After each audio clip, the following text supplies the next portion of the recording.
Gálatas, capítulo 5, versículo 7. Está escrito assim: Vós corrieis bem. Quem vos impediu de continuardes a obedecer à verdade? Vós corrieis bem. Quem vos impediu de continuardes a obedecer à verdade? Uma das coisas mais difíceis nessa vida é começar e terminar alguma coisa.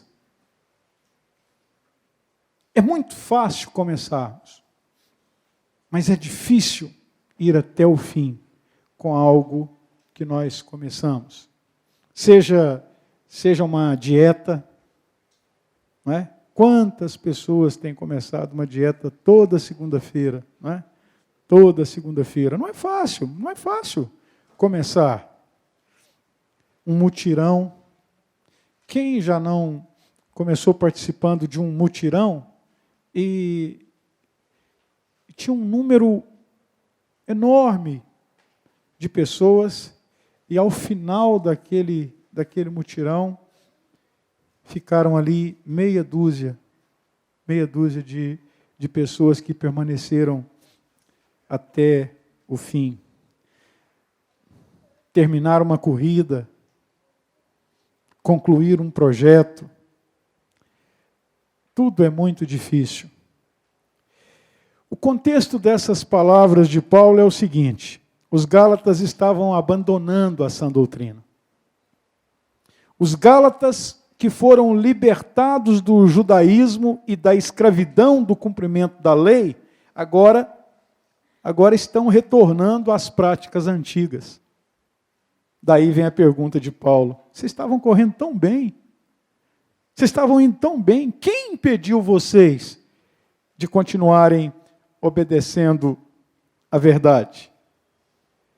Pensando nessa situação dos Gálatas e na situação de muitos crentes hoje, eu quero usar a pergunta de Paulo. Muitos crentes corriam bem a carreira cristã. Provavelmente, se você fizer um exercício rápido, talvez nesses clarões que tem nos bancos da igreja, você vai se lembrar de muitas pessoas que estavam correndo bem a carreira cristã, mas que hoje não estão mais. Não estão aqui, não é? Quem impediu, ou o que impediu estas pessoas de irem até o fim, de continuarem nessa carreira? Por que muitos crentes deixam de perseverar na vida com o Senhor? É fato, meus prezados, que muitos irmãos definitivamente, não somente abandonaram o primeiro amor, mas também deixaram de obedecer à verdade das Escrituras. Tem uns que abandonam aquele primeiro amor, no sentido de ter aquela chama, aquele fogo para trabalhar para o Senhor, mas tem alguns que abandonam, deixam de obedecer à verdade das Escrituras, e nós precisamos considerar sobre este assunto, porque nós não estamos livres de que isso aconteça conosco. Mas o que será que impede alguns crentes de perseverarem até o fim, de continuarem obedecendo à verdade? Quero destacar alguns possíveis motivos. E o primeiro é porque eles, de alguma forma, resolvem acreditar em mentiras. Interessante isso, prezados. Quando nós nos convertemos, quando nós reconhecemos claramente que aquilo que acreditávamos antes, definitivamente era loucura para Deus. Isso é tanto verdade que deixamos de fazer muitas coisas que fazíamos e passamos a fazer outras, e daí que veio a transformação nas nossas vidas. Pessoas que nos conheciam antes de nos convertermos, e viam as nossas práticas, agora olham para nós e vê uma transformação enorme. Por quê? Porque nós deixamos de acreditar em certas coisas e passamos a acreditar nas coisas de Deus. Mas talvez certas pessoas, por deixarem de se alimentar espiritualmente, se alimentar daquelas coisas que outrora passaram a ter valor para elas, e elas então começaram a fraquejar na fé. Aquilo que muitas pessoas achavam que era inadequado ou inconveniente, já não parece ser tão inadequado assim, tão inconveniente assim. E o nosso coração, que é enganoso e desesperadamente corrupto, tem uma tendência muito fácil de nos convencer de que certas coisas não são tão ruins assim, certas práticas não são tão pecaminosas assim.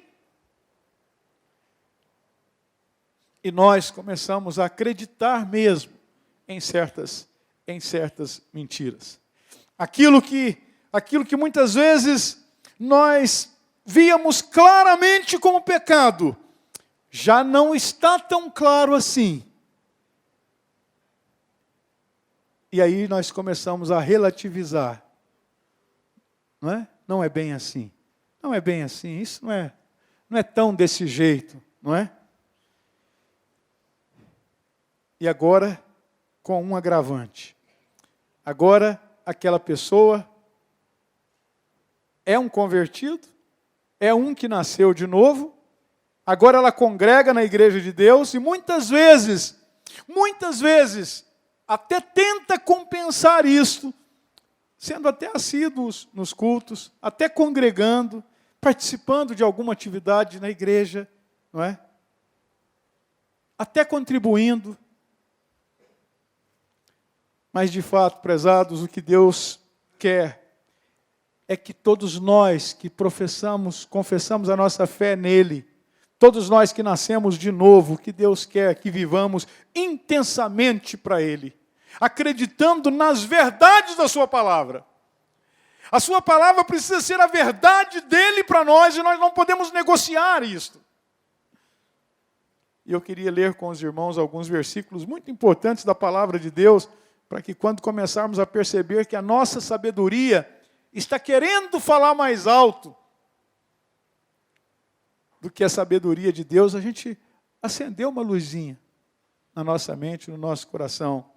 O autor de Provérbios, no capítulo 3, do 13 ao 14, vai dizer assim: feliz o homem que acha a sabedoria e o homem que adquire conhecimento, porque melhor é o lucro que ela dá do que o da prata, e melhor a sua renda do que o ouro mais fino. O crente que valorizar a verdade de Deus, a verdade das Escrituras, vai ser um homem feliz, um homem sábio, um homem que adquire o conhecimento, e o lucro que ela dá é muito melhor do que o de qualquer joia preciosa. Ainda o autor de Provérbios vai dizer assim: porque melhor é a sabedoria do que joias, e de tudo que se deseja, nada se pode comparar com ela. Eu, a sabedoria, habito com a prudência e disponho de conhecimentos e de conselhos. Perde o crente, perde o cristão que não valoriza a palavra e não valoriza o conhecimento da palavra e não valoriza a sabedoria de Deus na palavra. Ela é segurança e ela não vai nos permitir que abandonemos a nossa carreira cristã. O autor de Eclesiastes vai dizer assim: a sabedoria fortalece ao sábio mais do que 10 poderosos que haja na cidade. É demais isso. Eu me empolgo. A sabedoria fortalece ao sábio mais do que 10 poderosos que haja na cidade. Imagina essa cena. Um sábio participando de um debate, alguma coisa, alguma situação, alguma pendenga, vamos dizer assim, alguma coisa. E esse sábio, que tem a sabedoria do Senhor, ele disputa com 10 poderosos de uma cidade, 10 homens ricos, 10 homens influentes, talvez 10 políticos, 10 empresários, 10 pessoas, 10 patriarcas de famílias muito tradicionais numa cidade, mas a palavra de Deus vai dizer que a sabedoria fortalece ao sábio mais do que 10 poderosos que haja nessa cidade, por um motivo muito simples: ela é sabedoria de Deus. Ela é a sabedoria de Deus. O sábio que está se referindo aqui é alguém que vai agir segundo Deus, segundo a sua palavra. Tiago vai dizer: se porém algum de vós necessita de sabedoria, peça a Deus. Peça a Deus. Você pode fazer seus cursos, você pode fazer suas especializações, pós-graduação, mestrado, doutorado, pós-doutorado, não tem nenhum problema nisso. Mas, se você quer sabedoria, peça a Deus. Peça a Deus, que a todos dá liberalmente. Mas há um outro lado. Há a sabedoria do homem. E a palavra de Deus diz assim, Jeremias vai dizer assim: deveras o meu povo está louco, já não me conhece, são filhos nécios e não são inteligentes, são sábios para o mal e não sabem fazer o bem, por um motivo também muito simples, porque aquelas pessoas estavam agindo segundo a sua própria sabedoria, segundo os seus próprios conhecimentos, segundo aquilo que eles achavam que estavam certo e não dependia do Senhor. E Deus vai dizer através do profeta Jeremias: esse povo está louco.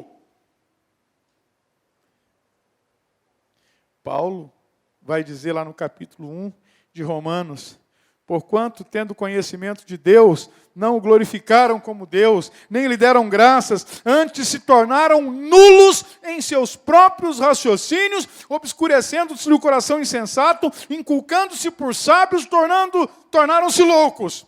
Quando nós vamos pelo viés da nossa sabedoria, do nosso coração, dos nossos pensamentos, nós simplesmente nos tornamos nulos em nossos raciocínios. Paulo também disse que a sabedoria deste mundo é loucura diante de Deus. Então, muitas pessoas, muitos crentes no mundo inteiro, deixaram de seguir ao Senhor. Deixaram de seguir ao Senhor, porque passaram a acreditar em mentiras, talvez mentiras oriundas do próprio coração. Mentiras, pressões externas, e foram enfraquecendo. Foram deixando de seguir ao Senhor. Mas um outro motivo que pode levar pessoas a não ir até o fim na carreira cristã é quando essas pessoas querem ser amigos do mundo. É muito fácil a gente querer ser amigo do mundo. E olha, o mundo tem muita coisa boa. O mundo tem muita coisa boa para o coração enganoso. O mundo tem muita coisa que combina com a nossa tendência pecaminosa, com a nossa tendência de viver longe de Deus. Infelizmente, meus prezados, muitos crentes estão cada vez mais amigos do mundo e das coisas concernentes a ele. E há uma advertência muito séria na palavra de Deus. Tiago vai dizer assim: fiéis, não compreendeis que a amizade do mundo é inimiga de Deus? Aquele, pois, que quiser ser amigo do mundo, constitui-se inimigo de Deus. Se você começar a sentir que está vivendo de uma maneira confortável no mundo, eu quero dizer para você, meu irmão, minha irmã, que você está começando a ficar em risco com a sua vida, com a sua carreira cristã. O mundo precisa nos incomodar. Os valores do mundo precisam mexer conosco e precisam nos causar asco, nos causar sentimentos assim totais de rejeição. Se você começa a conviver muito bem com o mundo ou com pessoas do mundo, se você tem amigos do mundo, amigos que estão completamente secularizados, amigos que estão conservando em suas vidas e práticas a vida que o mundo impõe e você não se sente desconfortável com isso, saiba que você está em risco. É o seu pastor que está falando, mediante as Escrituras. Aceite essa exortação. Se você sente que está muito familiarizadozinho com o mundo, se cuide. Se cuide. O mundo tem que o mundo tem que nos causar repulsa. Repulsa. Ao falar sobre amizade com o mundo, eu não posso me esquecer daqueles sacerdotes no tempo que profetizou o profeta Malaquias. Ali é um texto pesado. Um texto pesado. Deus vai chegar ao ponto de falar para o profeta Malaquias assim: diga para essas pessoas, diga para esses ofertantes, para essas pessoas que estão cultuando aí no templo, diz para eles que eu estou a ponto, olha o que Deus chegou a falar. Diga para eles que eu estou ao ponto de pegar os excrementos do sacrifício deles e jogar nos seus rostos. Sabe por quê? Porque estas pessoas, esses fiéis, estavam oferecendo para Deus animal machucado, animal fora de idade, animal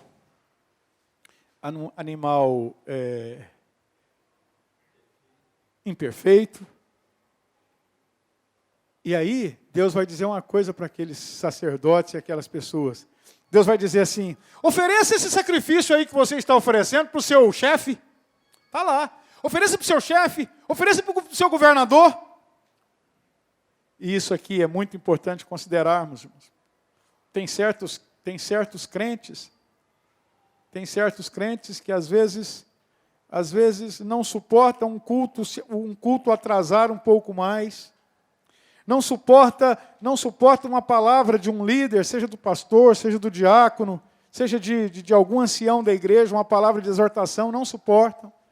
Mas suporta tudo lá fora. Suporta a falta de educação, a brutalidade de um chefe, suporta a arrogância de um coleguinha, de um amigo, mas não suporta que um irmão do lado olhe um pouquinho diferente com ele, com um olhar de reprovação. E nós precisamos cuidar com isto. Nós precisamos cuidar se nós não estamos familiarizando demais com o que está rolando lá no mundo.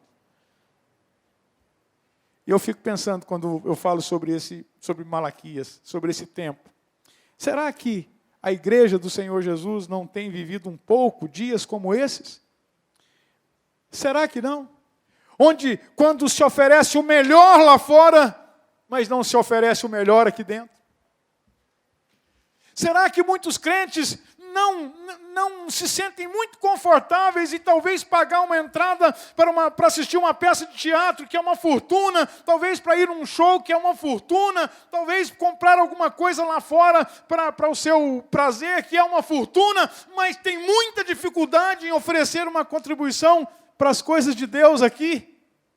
Será que nós não estamos, irmãos, vivendo um pouco dias assim? A bênção de eu estar pregando uma mensagem como essa aqui é que eu não sei de nada.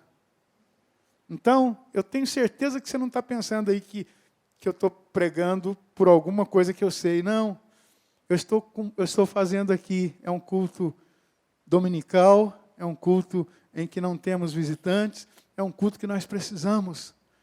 Nós precisamos sempre sermos chacoalhados com a palavra de Deus, porque Deus nos quer começando e terminando. Deus nos quer velhinhos bem idosos, servindo a Ele com alegria, com ânimo, sabendo que desde que nos convertemos, nós fizemos a coisa certa. Estamos louvando, bendizendo o Senhor e andando com Ele. Quantos crentes têm sido mais simpáticos, mais tolerantes, mais compreensivos com colegas de trabalho, com colegas de faculdade, do que com os irmãos em Cristo? Quantos? Eu conheço algumas pessoas que elas poderiam ser eleitos Miss Simpatia, quando estão com os colegas da faculdade ou do trabalho, mas na igreja, olha, vou te contar. Na igreja mostra o ranço. Na igreja mostra um lado que a gente não entende. E o que é isso? Isso não pode fazer parte das nossas vidas. Como tem faltado no meio de muitas igrejas, prezados. de ver pessoas dizendo assim de todo o coração, como o salmista disse no Salmo 133, ó quão bom e agradável é que vivam unidos os irmãos. Há muitos anos atrás, eu não sei quantos aqui já conheceram, já viram falar no pastor Gerson Rocha. Irmã Cecília. Pastor Gerson Rocha, um homem fantástico, um homem maravilhoso de Deus. Ele foi pastor de uma igreja batista em Vitória da Conquista, talvez uma das igrejas mais missionárias que já teve no Brasil. Um homem que amava missões de uma maneira assim, incrível. E ele dizia assim, uma vez ouvindo uma pregação dele, ele disse assim, que os crentes precisavam gostar de se congregar, precisavam de gostar de estar um do lado, uns com os outros, por um motivo muito importante. Que no céu a gente vai fazer isso pela eternidade. Ele dizia assim, a nossa vida aqui deveria ser como que um treinamento para ir para o céu. Um treinamento para ir para o céu. A gente tinha que ter prazer. A gente tinha que ter muito mais prazer. E é desse prazer que viria o estímulo. É desse prazer que nós nos estimularíamos uns aos outros. De dizer, rapaz, eu senti sua falta. Você não pode faltar no culto. Você não pode faltar nessas reuniões, porque eu sinto sua falta. Eu sinto quando você não vem. Eu gosto de estar junto com você. É o melhor lugar do mundo. Venha, venha. É tão ruim quando eu não te vejo. E não veio por quê? É incrível como uma dor de cabeça tira um fiel de um culto, mas não tira de um estádio de futebol, não tira do shopping, não tira do cinema, mas tira de um culto. Por que a gente fazer como aqueles sacerdotes lá de Malaquias, oferecer para o Senhor o pior? Quando você deixa de vir para um culto, por causa de uma unhazinha encravada, você está oferecendo para Deus a sua unha encravada. Você está oferecendo para Deus a sua dor de cabeça. Você está oferecendo para Deus o seu cansaço. Devemos, queridos, para continuar nossa corrida maravilhosa rumo ao céu, sentir mais prazer em congregar, participar mais de tudo o que acontece na igreja e, sobretudo, valorizar o que temos. Precisamos valorizar o que temos. Precisamos valorizar o pastor que temos, precisamos valorizar a pianista que temos, precisamos valorizar o líder do louvor que temos, a equipe de louvor que temos, precisamos valorizar as nossas crianças, valorizar tudo que temos, porque veio da parte de Deus, é o que o Senhor nos deu, de uma maneira muito soberana, Deus nos colocou nesse grupo aqui. Eu já valorizo demais vocês, porque Deus me trouxe para cá para estar no meio de vocês.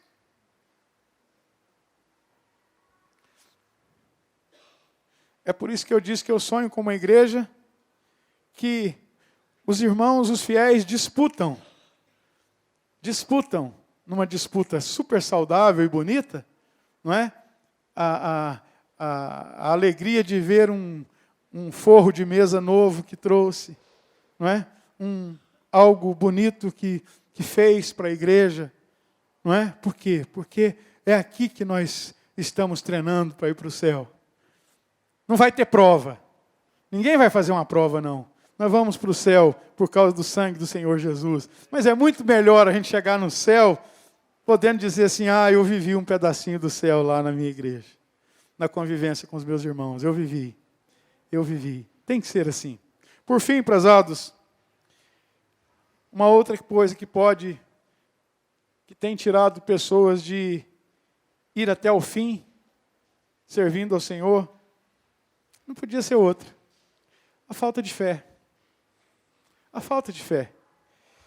Prezados, inegavelmente, há momentos que muitos crentes em Cristo são mais incrédulos do que muitas pessoas que jamais entraram numa igreja. Eu vi um vídeo um tempo desse atrás, não sei quantos aqui acompanham, é um sociólogo ateu. Nem sei se eu recomendo que você acompanhe. Ele é muito inteligente e ele O nome dele é Leandro Carnal. Oi? Mas é um Carnal com K, né? E assim, apesar dele ser ateu, ele é muito equilibrado. Ele é muito equilibrado nas coisas que ele fala. Ele é muito inteligente. Ele não é desses que fica detonando. Mas um dia vendo um vídeo dele, ele falou uma coisa que mexeu demais comigo. Ele colocou assim: está na hora dos cristãos serem cristianizados. Está na hora dos cristãos serem cristianizados. Nós não podemos entrar nessa crise que a igreja está passando. E aí eu queria chamar você, meu irmão, minha irmã, à responsabilidade. A gente pode ouvir muita coisa que está acontecendo lá. Nós não precisamos entrar nisso. Eu quero convidar você a fazer parte daqueles 7.000 que não se dobraram a Baal. Sabe, você pode ouvir e falar: nossa, mas a igreja estava fazendo isso, a igreja está fazendo aquilo, não, está tudo desse jeito, está tudo desmantelado, está tudo... Mas nós não vamos nos desmantelar, nós não vamos esquecer os rudimentos antigos, nós não vamos inventar a roda. Eu falei ontem na reunião com os professores dominical, da escola bíblica dominical. Não quero nenhum professor tentando inventar a roda na sala de aula. Eu quero professores sendo fiéis à ministração da palavra. Eu não quero professores falando para os alunos aquilo que os alunos querem ouvir. Eu quero professores falando aquilo que os alunos precisam ouvir, vindo do Senhor para eles. Eu não quero uma escola bíblica dominical alternativa. Eu não quero uma sala de aula de professores alternativos. Eu quero uma sala de aula, seja para adolescente, para jovem, para junior, para idoso, para casais, mas de professores que valorizam a sã doutrina, valorizam a palavra, porque Deus não mudou. Deus não mudou. É lógico que nós nos aperfeiçoamos, é lógico que nós acompanhamos certas mudanças, mas desde que o mundo é mundo, Deus é o Todo-Poderoso, Deus é santo, Deus odeia o pecado, Deus não conjumina com o pecado, e Deus condena veementemente o pecado. E nas nossas ministrações, isso precisa ficar muito claro. Isso precisa ficar muito claro. Não podemos negociar com quem está nos ouvindo os princípios da palavra. E aí, nós precisamos ser mais crentes. Precisamos ser mais crentes. Precisamos agir por fé. Agir por fé. E há momentos, queridos, que as atitudes de alguns crentes são totalmente incompatíveis com a fé que eles professam ter. E aí, prezados, se nos falta a fé, só nos resta uma coisa a fazer: a oração dos discípulos. Então disseram os apóstolos ao Senhor: aumenta-nos a fé, Senhor. Senhor, então me dá fé.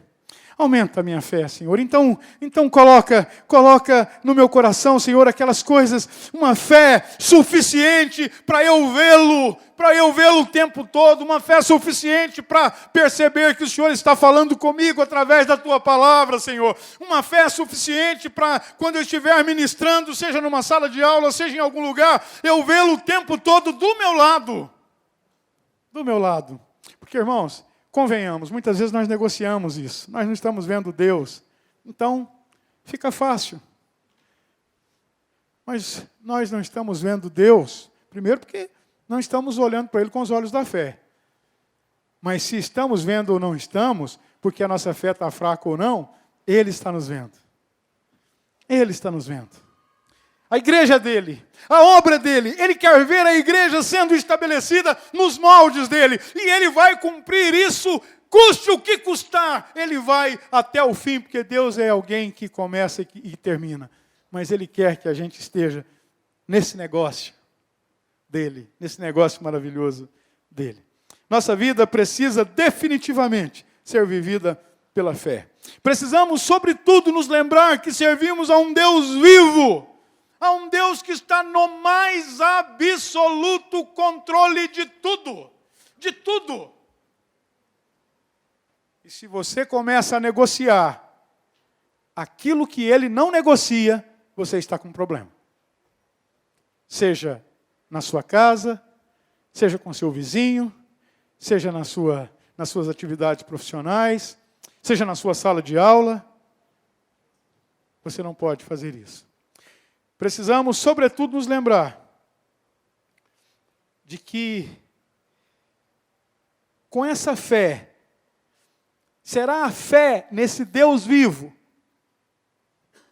que nós congregaremos mais, que nós sentiremos mais desejo de estar juntos, mais desejo de fazer coisas bonitas juntos para a glória dele. Quanto mais Deus for presente na nossa vida, mais nós vamos querer trabalhar para ele, mais nós vamos querer fazer coisas bonitas. Será a fé nesse Deus vivo e maravilhoso que nos salvou e que virá nos buscar logo, logo, que nos fará viver para ele e correr essa corrida maravilhosa, como disse o apóstolo Paulo, lá em 1 Coríntios capítulo 9, quando ele vai dizer assim: não sabeis vós que os que correm no estádio, todos na verdade correm, mas um só leva o prêmio? Correi de tal maneira que o alcanceis. Todo atleta em tudo se domina. Aqueles para alcançar uma coroa corruptível, nós, porém, a incorruptível. Assim corro também eu, não sem meta.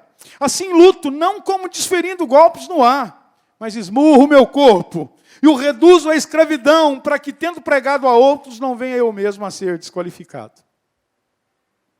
Falei sobre algumas coisas ontem, sobre isso. Depois eu vou dar, algumas pessoas pediram para eu dar esse estudo, eu vou dar para a igreja qualquer dia desse. Será o exercício dessa fé que nos fará, ao final de tudo, dizer o que o apóstolo Paulo disse: combati o bom combate, completei a carreira, fui até o fim, guardei a fé, já agora a coroa da justiça me está guardada, a qual o Senhor, reto juiz, me dará naquele dia. E não somente a mim, mas também a todos quantos amam a sua vida. É isso que Deus quer, que façamos essa. Quero finalizar essa reflexão. Não recebam como puxão de orelha, não. Não tem motivo nenhum para dar puxão de orelhas em vocês, viu? É uma exortação que Deus colocou no meu coração trazer. Mas eu quero contar uma ilustração que eu gosto dela. Acho ela bonitinha. Talvez você já viu isso, mas você vai ouvir agora nesse contexto. É a corrida dos sapinhos. Se você colocar na internet lá, vai aparecer lá a corrida dos sapinhos. Acho tão bonitinho. Fico imaginando os sapinhos. Era uma vez uma corrida de sapinhos. O objetivo era atingir o alto de uma grande torre. No local, uma multidão assistia. Muita gente para vibrar e torcer por eles. Começou a competição. Como a multidão, no fundo, não acreditava que os sapinhos pudessem alcançar o alto daquela torre, o que mais se ouvia era: que pena, os sapinhos não vão conseguir, é muito para eles, não dá, é muito e tal, vai desistir e tal. E os sapinhos começaram a desistir. E foi desistindo um, e foi desistindo o outro, e tal. Mas havia um sapinho que persistia e continuava a subida em busca do topo. A multidão continuava a gritar: ah, que pena, você também não vai conseguir, só você, não é possível que você vá conseguir, ninguém nunca conseguiu, papapá, aquelas coisas todas. E os sapinhos desistindo, um por um, menos aquele que continuava tranquilo, embora ofegante. Ao término da competição, todos já haviam desistido, menos aquele sapinho. A curiosidade, então, tomou conta de todo mundo. Queriam saber o que tinha acontecido. E quando se reuniram em volta do sapinho vencedor, para perguntar a ele como é que tinha conseguido concluir a prova, descobriram que ele era surdo. Hein? Akuma? Como que é? Ele era surdo. Ele não escutou as pressões externas. E eu queria convidar você a tapar o seu ouvido para as mentiras que o inimigo das nossas almas insiste em nos dizer. Para as mentiras que o nosso coração quer contar para nós.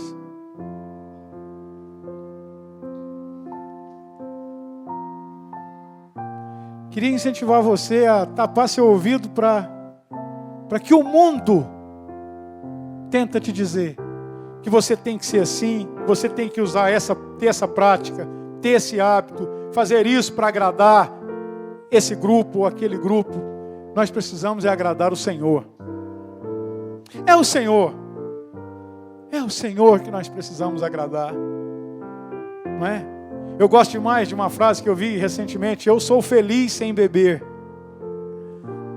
Eu sou feliz sem beber, não é? Nós precisamos parar de dar ouvidos ao que o mundo que perece, o mundo que jaz no maligno, tenta nos incentivar a fazer.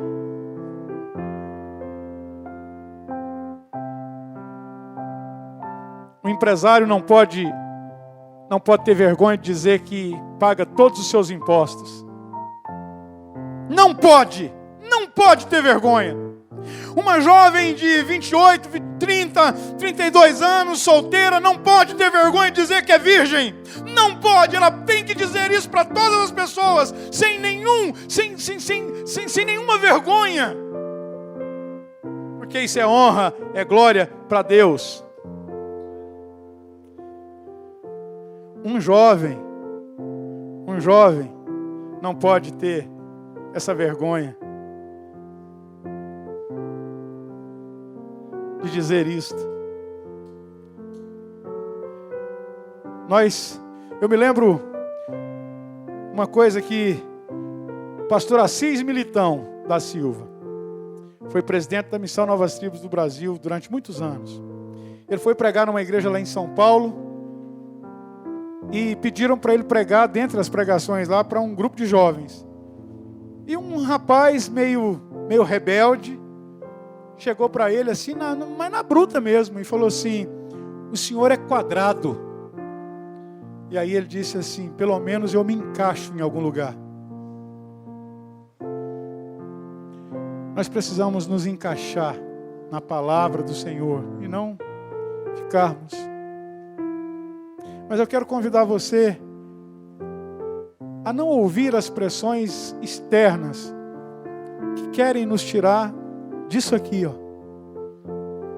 Que querem nos tirar de caminhar a carreira mais linda que existe, que é a nossa carreira cristã. E seria tão bom se Jesus voltasse hoje e nos pegasse andando com Ele, valorizando as coisas dele. Que Ele nos abençoe. Amém. Vamos ficar de pé.